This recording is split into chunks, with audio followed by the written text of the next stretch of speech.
महाभियोग की प्रक्रिया। यह प्रक्रिया अनुच्छेद 61 में है।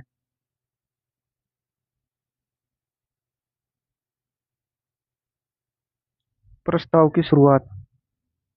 महाभियोग यह अनुच्छेद 61 में राष्ट्रपति को हटाने की प्रक्रिया। आधार संविधान के प्रावधानों का उल्लंघन। जब राष्ट्रपति संविधान के प्रावधानों का उल्लंघन करता है तो उस पर महाभियोग लगाया जा सकता है।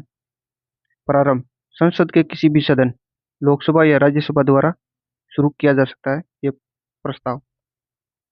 अनिवार्य शर्त राष्ट्रपति को 14 दिन पहले लिखित सूचना देनी होगी।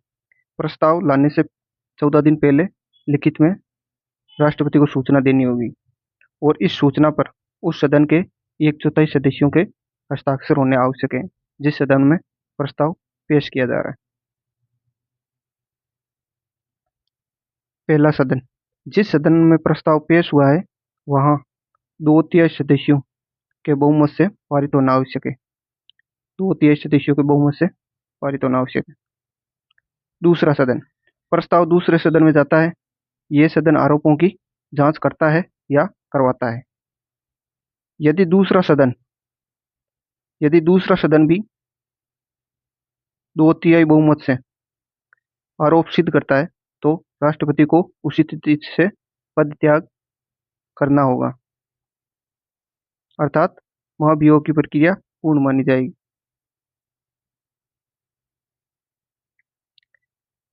राष्ट्रपति पद की रिक्ति। अनुच्छेद 62। समय सीमा राष्ट्रपति पद की किसी भी रिक्ति को भरने के लिए चुनाव रिक्ति होने की तिथि से 6 महीने के भीतर हो जाना चाहिए, अर्थात राष्ट्रपति का कार्यकाल पूर्ण हो जाता है या राष्ट्रपति का पद खाली हो जाता है तो उसके 6 महीनों के भीतर भीतर चुनाव हो जाने चाहिए। पदावधि समाप्ति यदि रिक्ति 5 वर्ष की अवधि समाप्त होने से हुई है, अर्थात राष्ट्रपति का कार्यकाल समाप्त होने से हुआ है, तो चुनाव कार्यकाल समाप्त होने से पहले ही कर लिया जाएगा। इसमें नोट है, राज अंतराल से बचने के लिए उत्तराधिकारी के आने तक वर्तमान राष्ट्रपति पद पर बने रहेंगे। आकस्मिक स्थितियां। अनुच्छेद 70। संसद की शक्ति जब राष्ट्रपति और उपराष्ट्रपति दोनों का पद रिक्त हो तो संसद जैसा उचित समझे वैसा उपबंध कर सकती है। इसके लिए संसद ने उत्तराधिकार अधिनियम 1969 बनाया है। इसमें यदि उपराष्ट्रपति भी उपलब्ध नहीं है तो भारत के मुख्य न्यायाधीश राष्ट्रपति के कर्तव्यों का निर्वहन करेंगे।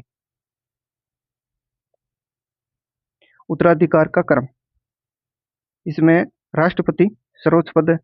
जब राष्ट्रपति अनुपस्थित होता है तो उसकी जगह पे उपराष्ट्रपति कार्यभार संभालते हैं और उपराष्ट्रपति भी अनुपस्थित हो जाते हैं तो वहाँ पे सुप्रीम कोर्ट के मुख्य न्यायाधीश कार्यभार संभालते हैं और अगर वो भी अनुपस्थित होते हैं तो वहाँ पे कार्यभार संभालते हैं सुप्रीम कोर्ट के वरिष्ठ न्यायाधीश। धन्यवाद।